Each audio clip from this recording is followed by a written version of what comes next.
नमस्कार दोस्तों। मैं उम्मीद करता हूँ कि आप सब अच्छे तो होंगे, लेकिन कहीं न कहीं दुविधा के जो विषय है वहाँ से गुज़र रहे होंगे। आपने अगर यूपीपीसीएस का रिज़ल्ट दिया होगा तो बहुत सारे बच्चे जो 15,066 बच्चे हैं वो प्रीलिम्स पास किए होंगे। लेकिन कहीं न कहीं जो 2,43,111 बच्चे पार्टिसिपेट किए थे प्रीलिम्स में से, उसमें से लगभग देखा जाए 2,35 मतलब 30,000 के आस-पास जो बच्चे हैं प्रीलिम्स फ़ेल किए हैं। इस फ़ेल में वो बच्चों को दुविधा या दर्द ज़्यादा हो रहा होगा, जो बिल्कुल बॉर्डर पे थे। यहाँ पर कुछ सिस्टम की वजह से, कुछ आयोग की वजह से कहीं न कहीं जो बॉर्डर पर थे, वो एक प्रकार से पास नहीं कर पाए। कुछ ऐसे बच्चे थे जो लगातार देखा जाए प्रीलिम्स पास हो गए। लेकिन चुनौती बन जाती कि अब आगे आपको बढ़ना है। तो आपके पास ऑप्शन क्या है कि यदि आप प्रीलिम्स फ़ेल हो चुके हैं और ये जो धैर्य के साथ अपने आप को सँभालिएगा और सँभालने के साथ अपना जो सपना है कि यदि ऑफ़िसर बनना है, तो उसके लिए अगर आपने आरओ का फ़ॉर्म भरा है, तो आप मेरा मानना है कि उसके लिए आप एक बिल्कुल ब्लूप्रिंट बनाइएगा। ब्लूप्रिंट का मतलब है कि जहाँ-जहाँ आपकी कमियाँ रही हैं, सिस्टम की तो कमी है, वो आप सब जानते हैं, लेकिन आपकी जो कमियाँ रही हैं, आप उस पे काम कर सकते हैं। सिस्टम पे काम करने की सरकारें कहीं न कहीं उत्तरदायी हैं, लेकिन वो नहीं हो पा रही हैं। इसकी कई सारी वजह हो सकती हैं। तो यदि आप यूपीपीसीएस का प्रीलिम्स अगर फेल हो चुके हैं, तो यदि मैं ये कहूँगा कि स्टूडेंट अब अपने आप को थोड़ा धैर्य के साथ आगे बढ़ने का प्रयास करें और आरओ के लिए लग जाइएगा। जैसा कि इसके बारे में आप जान सकते हैं, इसके बारे में इन्फॉर्मेशन दूँ, तो आयोग ने कल ये रिजल्ट जारी ही कर दिया गया है और रिजल्ट में आपको पता है कि लगभग 947 जो पद हैं, इस पे 15,066 बच्चों, यानी कह सकते हैं लगभग 15 गुना बच्चों को यहाँ पार्टिसिपेट किए हैं। इस पेपर के सापेक्ष में अगर आरओ के पेपर को देखा जाए तो थोड़ा-सा ये लेवल अगर आपने देखा होगा तो यहाँ प्रश्न पूछने की प्रवृत्ति आयोग की बड़ी डिफरेंट थी। करंट अफेयर को भी 3-6 साल 4 सालों को इंटरलिंक करके वो लगातार पूछ रहा था। तो ये जो रणनीति है, क्योंकि आयोग वही एग्जाम करा रहा है, ऐसी गतिविधि में ये कहूँगा कि जो बच्चे आरओ वाले हैं, अपना एक प्रॉपर ब्लूप्रिंट बनाइए एग्जाम देने का और जो जो कमियां अभी तक आपके लेवल पर हैं उन पे काम करिएगा। रही बात एग्जाम डेट की, मैं आपको इन्फॉर्म थोड़ा सा संकेत दे दूं कि आयोग जिस प्रकार से आप जान सकते हैं यूपीपीसीएस 2025 का नोटिफिकेशन उसने बहुत जल्दी निकाल दिया। अक्टूबर में एग्जाम है, यानी लगभग 7 से 8 महीने पहले उसने नोटिफिकेशन निकाल दिया गया। ऐसे ही जो गतिविधि लगातार देखने को आयोग को मिल रही है, इस रूप में भी आयोग आपको देखा जाए आरओ की जो तिथि है वो जल्दी निश्चित करके आपको सामने रखने का प्रयास करेगा। लेकिन जो संकेत यहाँ पर मिल रहे हैं कि आरओ का जो एग्जाम है, देखिएगा अप्रैल में तो नहीं होने वाला, मई में भी नहीं कह सकते, लेकिन मुझे लगता है कि जहाँ तक अनुभव है एक आधार पर देखा जाए, ये एग्ज़ाम जून में होने की 100% प्रबल संभावना है। आप ये मान के चलें कि आपका एग्ज़ाम जून में हो रहा है। अभी ये नहीं कह रहा कि 100% जून में हो रहा है, बट अपने आप को एक डेडिकेट लाइन दे दीजिएगा कि हाँ, जून में एग्ज़ाम हो रहा है। वो जून 1 जून हो सकता है या 15 जून हो सकता है, इन दोनों जूनों में कहीं न कहीं एग्ज़ाम हो जाएगा। अब आपके पास मार्च का महीना, अप्रैल का महीना और मई का महीना बचा हुआ है। इस 3 महीने का मतलब है कि आप टारगेट सेट कर लो कि मुझे 90 दिन अभी बचे हुए हैं। इस 90 दिन में आरओ के लिए प्रॉपर वे में काम करना स्टार्टिंग करें। क्या करना है इसके बारे में मैं आपको बताने का प्रयास करता हूँ, देखिएगा। और अगर हम ये देखेंगे तो आपको पता है कि ये एक सिलेबस है, देखिएगा। सिलेबस इन द सेंस कहा जाए प्रॉपर वे में। प्रीलिम्स की तैयारी अगर आप यहाँ पर लगातार करते रहेंगे तो उसके साथ आप ऑटोमेटिकली चीज़ें देख रहे होंगे कि हमारा जो मेंस का जीएस का पार्ट ये वाला पार्ट है और ये जीएस का पार्ट है, ये ऑटोमेटिकली आराम से एक साथ रेडी हो जाएगा। तो आप ये सोच के ना पढ़ें कि प्रीलिम्स से मेंस है। कोई भी प्रीलिम्स मेंस नहीं होता है, टॉपिक पर आपकी पकड़ कैसी है वो उसके ऊपर कहीं ना कहीं डिपेंड रहता है। तो ऐसी गतिविधि में यहाँ पर जीएस का पार्ट, जो ये जीएस का पार्ट है, ये जीएस का पार्ट है, इन दोनों को साथ में लेके चलिएगा। अब पढ़ना कैसे मैं बताने का प्रयास करूंगा। जैसे पॉलिटी है, हिस्ट्री है, ज्योग्राफी, इकोनॉमी है, तुम्हें कौन कौन सी गलती नहीं करनी है पहले ये भी जानना है। दूसरा, हिंदी का जो एरिया है यहाँ पर तत्सम तद्भव है, कोशिश करिएगा लगभग 50 से लेकर 55 क्वेश्चन सही करने की भूमिका में आओगे, क्योंकि प्रीलिम्स क्वालिफाई हिंदी ही कराएगी। क्योंकि यहाँ लगभग एवरेज 70-80 क्वेश्चन के अराउंड ही सबके रहेंगे। लेकिन जितना अच्छे नंबर यहाँ गेन कर लेंगे और प्रीलिम्स क्वालिफाई कर पाएंगे। तो मेरा मानना है जितनी यहाँ प्रैक्टिस कर सकते हो, जितना आप यहाँ पर एक प्रकार से कह सकते हैं रिविजन कर सकते हो, जितना आप नोट्स बना के चीज़ों को कंपाइल कर सकते हो, इंटरलिंक कर सकते हो, उन पे मल्टीपल टाइम्स रिविजन कर सकते हो, उतना अच्छा नंबर ले पाओगे। तो आपका टारगेट क्या है, देखिएगा। ये जीएस और ये जीएस एक साथ चल रहा है, ये हिंदी और जो हिंदी है बेसिक वाली एक साथ चल रही है। तो एक्स्ट्रा कैरिकुलम में क्या रहा, कन्वेंशनल पार्ट रहा। जैसे कि आपके पास एक गद्यांश आएगा, उसमें सारांश पूछेगा, उसमें से फिर कुछ व्याख्या कराएगा, उसमें कुछ शीर्षक पूछेगा, सारणी स्वरूप आएगा, लेटर राइटिंग आएगा, है ना। कुछ वोकैब होगी जो हिंदी से इंग्लिश में, इंग्लिश से हिंदी में देखकर ट्रांसफर कराएगी। 10 नंबर का कंप्यूटर निकल के आएगा आरओ के मेंस में। तो यानी कुल मिला के कह सकते हैं कि ये हिंदी का पार्ट भी जो 100 नंबर का है, ये भी आपका रेडी होना चाहिए एग्जाम से पहले। तीसरा खंड आता है यहाँ पर एसए का। जैसा कि आप जान सकते हैं 160 नंबर का यहाँ पर हिंदी है, 120 नंबर की आपके पास जीएस है, 120 नंबर का आपके पास यहाँ पर एसए है। ये मेंस का एरिया है।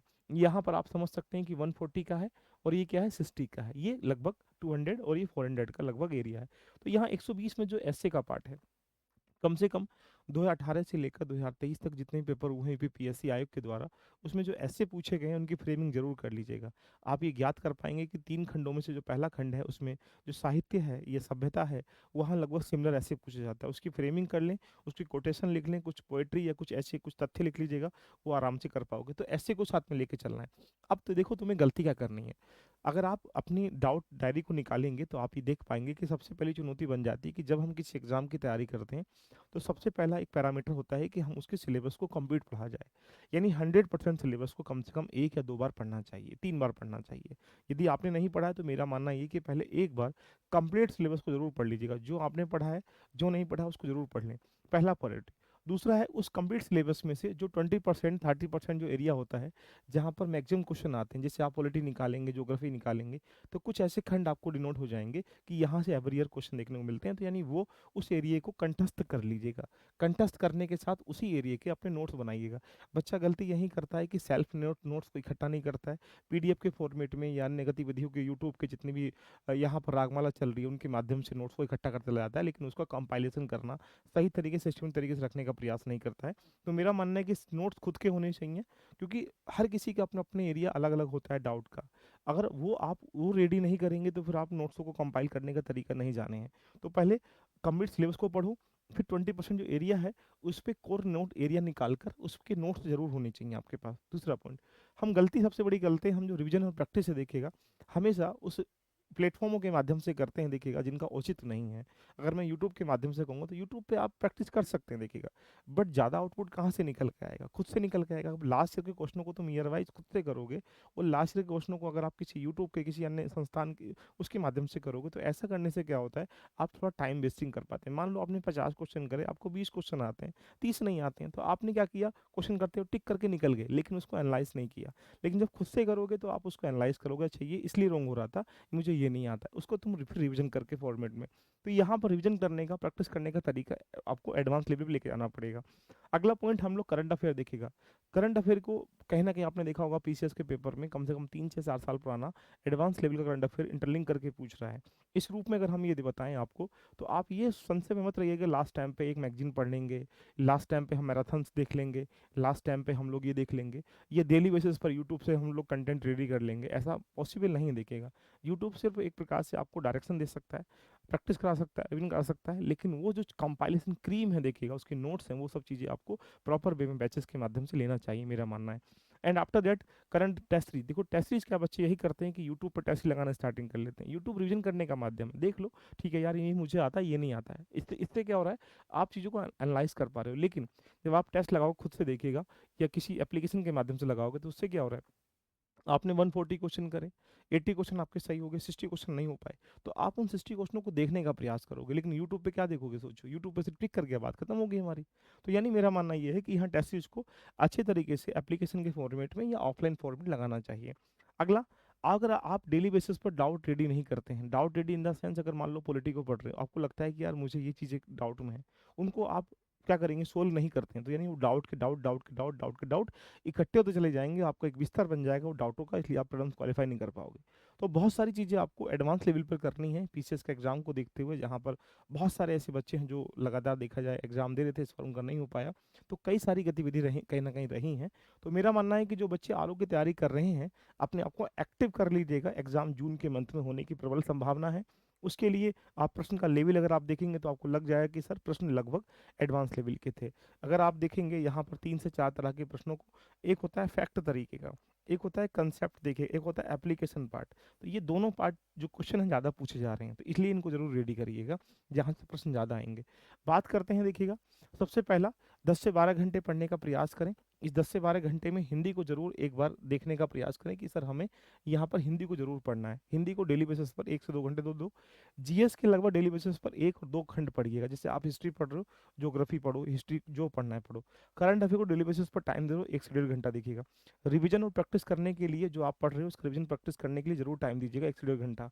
बाकी जो नोट्स हैं अपने, उसके नोट्स मेकिंग पर, चाहे करंट अफेयर के नोट्स हो चाहे स्टैटिक पार्ट के नोट्स हो, उनको नोट्स मेकिंग पर विशेष बल दीजिएगा, विशेष ध्यान दीजिएगा, जिससे कि आप लास्ट टाइम के लिए काफ़ी चीज़ें आपके लिए इनफ ईजी हो जाएंगी। अपना डाउट सेशन जरूर रेडी रखिएगा। डाउट का मतलब है कि ये मुझे नहीं आता, इसे कैसे रेडी करना है, या ये जो मुझे समस्याएं इसको कैसे सॉर्ट आउट करना है, जरूर रेडी करिए। इतना सब कुछ करोगे डेली बेसिस पर, तो आप ये मान के चलो कि डेफिनेटली 90 दिन में चीज़ें कवर भी कर पाओगे और प्रॉपर वे में चीज़ों को फॉलो भी कर पाओगे। आपको लगता है खुद से कर सकते, खुद से करिएगा, किसी नोट से करना नोट से करिएगा, किताब से करना किताब से पढ़िएगा, इंस्टीट्यूट से करना इंस्टीट्यूट से करिएगा। यदि आप LBIS के साथ जुड़ना चाहते हैं तो आप यहाँ पर प्री कम मेंस का अवसर बैच अभी चल रहा है, आप इसमें शामिल हो सकते हैं। इसकी फीस मिनिमम डिस्काउंट पर आपको बहुत मिनिमम फीस में मिल जाएगा। आपको सिर्फ ओनली प्रॉब्लम्स का बैच चाहिए तो प्रॉब्लम्स का बैच भी RO का अवेलेबल है, उसके साथ जुड़ सकते हैं। आपको सिर्फ मेंस का बैच चाहिए तो मेंस के साथ यहाँ पर SC हिंदी के साथ जुड़ सकते हैं। आपको सिर्फ टेस्ट चाहिए तो टेस्ट का जुड़ सकते हैं। तो यानी अलग अलग मॉड्यूल में कंप्लीट ये रहा प्री का मेंस का बैच, प्री का ये रहा, मेंस का ये रहा, टेस्ट ये रहा, इनके साथ भी आप यहाँ पर शामिल हो सकते हैं। तो दोस्तों देरी किस बात की है, LB लर्निंग एप्लीकेशन जाएं, प्ले स्टोर डाउनलोड कर लीजिएगा। डाउनलोड करते ही ऐसा इंटरफेस आएगा, इसमें आप इनरोल करिएगा। जैसे आप करेंगे तो ये रहा आपके पास NCERT अफसर बैच, इसमें आप शामिल हो जाएं।